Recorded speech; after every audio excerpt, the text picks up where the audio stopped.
Hey y'all, Irix Guy here, back again on the job site.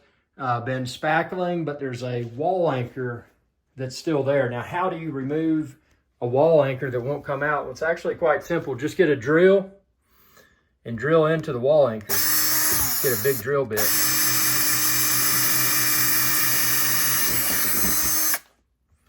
And now you can spackle the hole and you're good to go, and there's no wall anchor, because if you spackle over a wall anchor and sand and paint, the finished product is not going to be as good.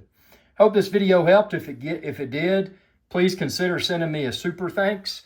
You can click the thanks button below this video. Not required, but appreciated. And best of luck with your do-it-yourself projects.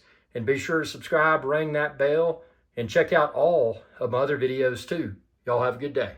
Hey y'all, Captain Irix Guy here. I hope y'all enjoyed this video. If you did, please be sure to subscribe. It's youtube.com/Irix Guy. And ring that bell icon when you do to be notified whenever I post another video. Thanks for your viewership, and y'all have a good day.